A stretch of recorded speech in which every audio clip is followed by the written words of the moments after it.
드리면 회장님께서 순차적으로 답변하는 순서 진행을 하겠습니다. 네, 그럼 회장님 질문을 드리겠습니다. 첫 번째 질문입니다. 첫 번째 질문인데 올해 제약바이오의 핵심 이슈는 무엇이 될 것으로 보십니까? 네.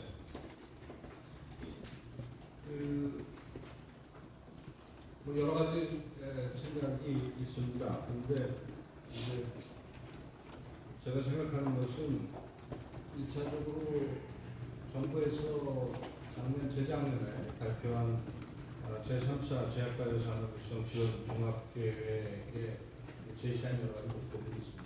그래서 저희 학교도 그러한 목표가 아주 맞춰서 달성하겠다라고 했는데, 왜냐하면 여기 계신 분들 기억하고 계시겠지만 블록버스터 신약 2대 상수 50대 기업에 몇 개 기업이 들어가고 이러한 내용들이 포함되어 있습니다. 수출 지원 그러한 정부의 정책과 발맞춰서 정부가 제시한 목표를 달성할 수 있도록 산업계와 협력해서 계속 열심히 추진하겠다는 것이 역시 가장 큰 강의가 될 것 같습니다. 그런 것을 위해서 여러 가지 부수적인 노력들이 기울어져야 될 것입니다. 그리고 두 번째는 핵심 이슈로서는 역시 많은 언론에서 관심을 가지고 있지만 현재 미국 현지 시간으로 20일 날 출범한 제2기 트럼프 정부에서 가지는 여러 가지 정부 정책이 전 세계의 제약바이오 시장에 큰 영향을 미칠 것으로 예측되고 있습니다. 그래서 트럼프 2기 행정부에서 가지는 정책, 제약바이오 관련된 정책이 세계 시장에 미치는 영향을 면밀하게 분석을 하고 거기에 산업이 가능한 대로 기민하게 대응할 수 있는 노력들을 하는 것이 굉장히 중요하다고 생각합니다. 그리고 세 번째로는 아까도 보고 말씀드렸습니다만 벤처 투자 등의 투자 환경이 매우 어렵습니다. 그래서 제가 보기에는 파이프라인이나 이런 숫자를 보면 우리나라가 분명히 제약 선진국으로 도약할 수 있는 여러 가지 여건과 계기가 마련돼 가고 있는 상황인데, 역시 민간 분야가 활성화되기 위해서는 투자가 매우 중요합니다만 그 투자 분위기가 매우 어려워져 있는 상황이기 때문에 그런 상황을 정부와 저희 산업계와 투자계가 협력해서 이 위기를 잘 극복하고 저희들이 팽창하고 있는 그런 신약 개발에 대한 의지나 노력들이 꺾이지 않고 앞으로 나감으로써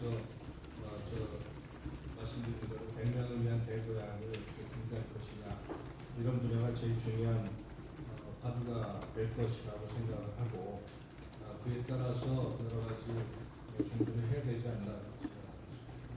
또 추가적인 거는 세세한 것까지 다 말씀드리기에는 너무 많이 되기 때문에 추가적인 질문에 관련 질문이 있습니다. 감사합니다. 두 번째 질문 드리겠습니다. 해외 약관 비교 재평가 등 제네릭 약가이나 제도에 대한 협회 입장이 무엇인지 궁금합니다. 예, 이거는 뭐 작년에도 비슷한 질문이 나와서 말씀드린 바가 있는데, 저희 그 산업계로서는 여러 가지가 중요하지만 역시 약가 정책이 매우 중요합니다. 그래서 24년 작년 7월까지 약 10차례 인간단체를 만들어서 정부하고 산업계가 대화를 했습니다. 그런 대화의 장을 만들어서 정부와 산업계가 소통을 할 수 있도록 노력을 해주시는 것에 대해서는 산업계를 발전하는 입장에서 매우 감사하고 생각하고 있습니다. 그렇지만 그 해외 약가 제도 자체에 대해서는 저희는 계속 우려되는 사항들을 말씀드렸고, 그 우려되는 사항에 관한 것은 가장 핵심적인 것은 각국의 보건의료 체계가 매우 다르고 각국마다 각국의 사정을 반영한 사회경제적인 여러 가지 상황을 반영해서 약가 제도 등의 보건의료 체계를 갖추고 있는데, 그러한 제도적인 차이나 이런 것들을 충분히 고려하지 않고 단지 어떤 시점에서 종단면적으로 해외 약가와 가격 비교를 해서 하는 것이 여러 가지 논리적인 모순이 있다. 대표적인 예로는 의학 선진국이라고 일컬어지는 국가들에서는 대개 신약에 대한 개발 능력이 우리나라보다는 뛰어난 것이 사실이기 때문에 사회 전체적으로 보면 신약에 대한 개발과 판단을 통해서 많은 부가가치를 만들어내고 제네릭은 상대적으로 비중이 좀 낮은 감이 있습니다. 그렇지만 동남아시아나 일부 중남미 국가들처럼 모든 제약산업의 생산 능력이 없는 것은 거의 대부분의 의약품을 수입해 와야 되기 때문에 그네들은 또 다른 어머니의 체계와 약화 제도를 가지고 있습니다. 그런데 우리나라처럼 이 제네릭 위주의 산업 기반을 가지고 있지만 신약 개발로 도약하기 위한 우리나라의 독특한 상황과 보건의료 체계를 고려하지 않은 상태에서 신약 중심의 국가들의 제네릭 가격을 종단면적으로 어떤 시점에서 비교한다는 것 자체가 우리나라가 그렇지 않아도 여러 가지 종합적인 약발 제도, 주로 인하 기전입니다만 많은 제도를 가지고 있는데 그러한 제도가 과연 논리적으로 같이 공존할 수 있느냐 하는 것들에 대해서 이제 의식을 가지고 있는 것이고요. 또 하나 구체적인 예를 들면 의학 선진국들은 대개 처음에 제네릭 나오시면 상당히 높은 가격을 유지해 줍니다. 그다음에 여러 약이 나오면 그 가격이 시장 기전에 의해서 떨어지지만 그 시간적인 차이나 이런 것들이 전혀 반영되지 않을 수 있는 위험성이 있고 그렇기 때문에 무엇보다도 그리고 보험 재정 안전이라는 측면에서는 정부에서 가지고 있는 고민은 저희도 충분히 이해를 하지만 산업 육성이라는 측면에서 가지는 부작용 같은 거를 충분히 고려를 해야 되지 않냐. 그래서 저희들 대화하는 과정에서도 그런 내용을 충분히 얘기를 했습니다만 지금 현재 복지부에서 약가 사후 관리에 대한 연구 용역을 작년에 실현한 바가 있습니다. 저희들한테 아직 공개되지는 않았지만 그 여러 가지 제도들이 가지고 있는 장단점과 상호작용과 이런 것들을 종합적으로 분석을 해서 이것이 국가 경제적으로 보험재정 안정이라는 것이 매우 중요한 가치이지만 아까 말씀드렸다시피 신약 선진국으로 도약하기 위한 우리나라의 입장이 매우 차별한 시점이라고 생각을 하기 때문에 이 시점에서 그 제도들이 가지는 산업 육성이라는 차원에서 미치는 영향 그런 것들을 종합적으로 고려를 해서 정책을 수립하면 좋겠다 이런 사항을 끊임없이 말씀드렸고요. 작년에는 이사장단 명의로서 이 해외학과 비교 재평가 등은 특히나 좀 더 신중하게 접근해 주시면 좋겠다는 의견을 낸 바가 있기 때문에 그런 것들을 종합적으로 고려해서 해주셨으면 좋겠다는 생각을 합니다. 네, 감사합니다. 세 번째 질문 드리겠습니다. 원료의약품 자급도가 여전히 낮고 여기에 따라 환율 상승으로 인해서 국내 제약회사의 원료의약품 수급 타격이 우려되는 실정이 있습니다.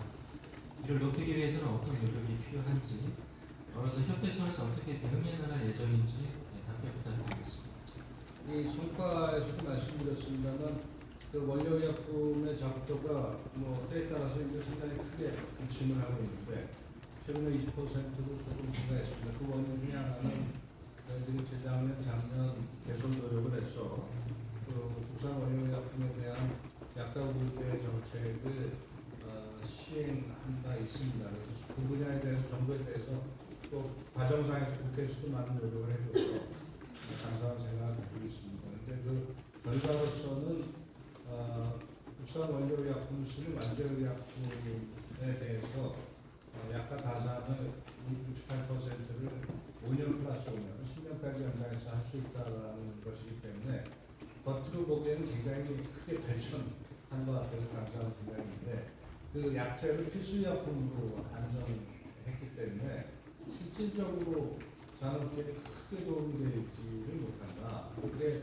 단지 산업계에 도움이 되는 문제가 아니라 조금 전에 제가 중요한 핵심 과제 중에 하나가 트럼프 2기 행정부의 정책이라는 말씀드렸는데 바이든 행정부에서도 바이오 시큐리티가 작년에 하원 통과했죠. 때문에 상황이 평가하지 못했지만 큰 기조는 방향은 좀 다를지 모르나 크게 변하지 않을 것 같습니다. 트럼프 일기 때 했던 것이 행정명령을 통해서 미국의 약값은 너무 높다. 그래서 약값을 OECD 최저 수준으로 낮추겠다. 그리고 필수약, 이센셜 드럭이라는 표현되어 있는 그 분야는 미국 내에서 생산하고 하겠다. 그런 행정명령을 발동을 하려고 하다가 이제 시행되지 못했습니다만 그 비슷한 기조는 유지될 것이라는 것이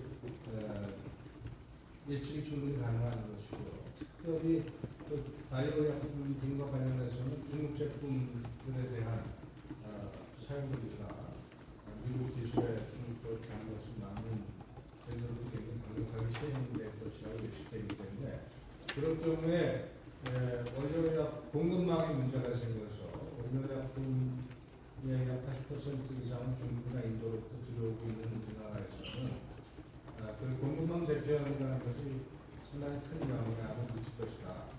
바이오시밀러나 이런 것들을 사용 장려할 것이 예측되기 때문에 바이오시밀러를 만든다든지 CDMO 사업은 저희들한테 중국 대비 상당한 이득이 올 수 있을 것이라고 생각을 하지만 공급망의 문제가 제기될 때 원료약품에 대한 문제가 상당히 심각하게 제기가 될 수 있고 그럴 경우에 중국에서 들어오는 원료약품 통해서 제품을 생산했을 때 미국에 진출하는 것이 가능하겠느냐 장기적으로 봤을 때 단기적으로는 합전된 것이 아니지만 이제 그런 여러 가지로 봤을 때 원료약품에 대한 그 정부의 정책이 상당히 전향적이고 진전이 있었던 것은 사실이지만 실질적으로 내용에 들어가 보면 산업체에 크게 도움이 되지는 않는 상황이고 더군다나 공급망 재편까지 감안했을 때는 매우 부족하다고 느끼는 게 사실입니다. 그래서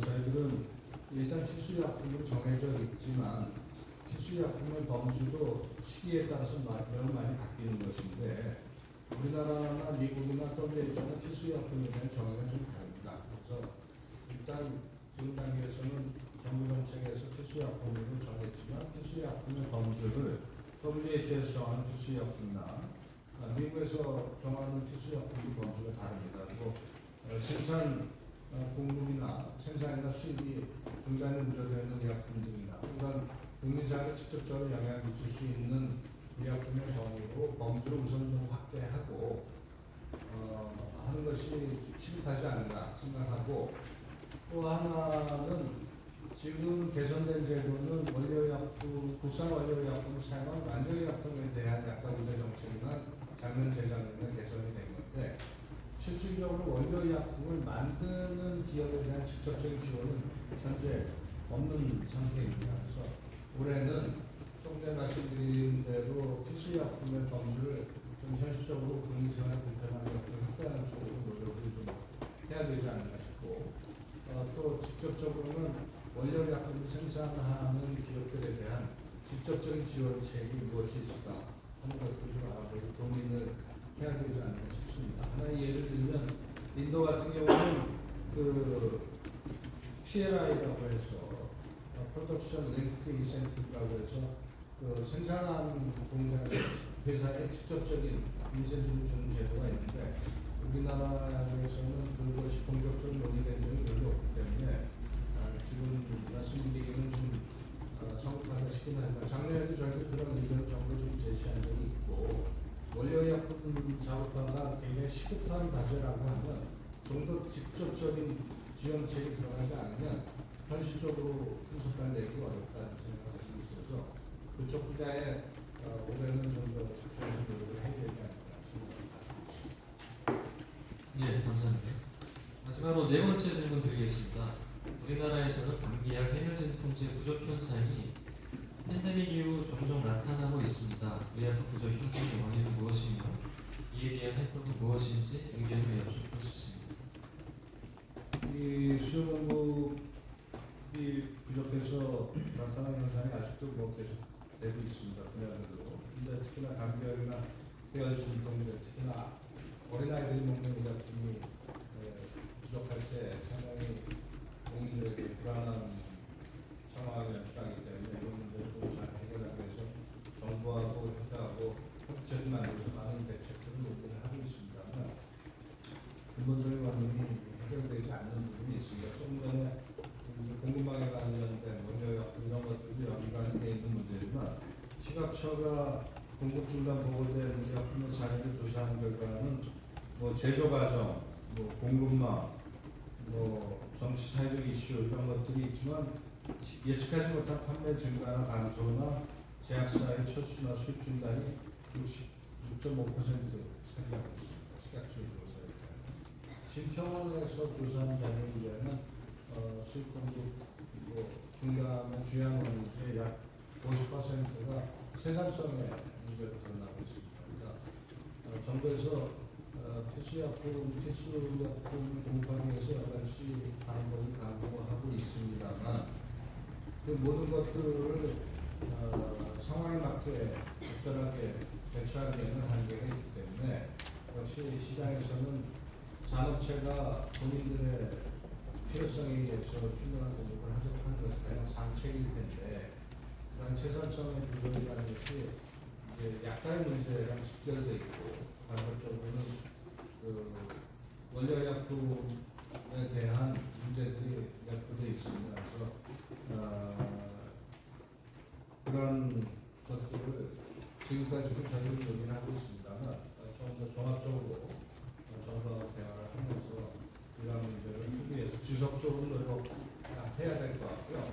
어떠한 한 시점에 정부나 산업계가 같이 노력한다고 한꺼번에 모든 다 해결되기는 어려울 겁니다. 하지만 그동안에 이런 문제들이 쌓여왔을 때 어떤 분야가 취약한 분야인지를 좀 뽑아내서 그런 분야를 예측 가능한 범위에서 저희들이 산업계에서 같이 노력을 하면 되지 않을까 싶은데 저희들이 산업체에 협력을 해도 근본적으로 생산성이 안 맞아서 못하겠다는 방지할 수 있는 수단이 별로 없습니다. 그러니까 직접적으로 인센티브를 주지 않거나 그 인센티브라는 것이 약할 수도 있고 뭐 아까 말씀드린 피해가 될 수 있고 여러 가지 방법이 있겠습니다만 그다음에 지속적으로 노력을 해서 국민들에게 불편이 최소화되도록 계속 노력하겠다는 말씀입니다.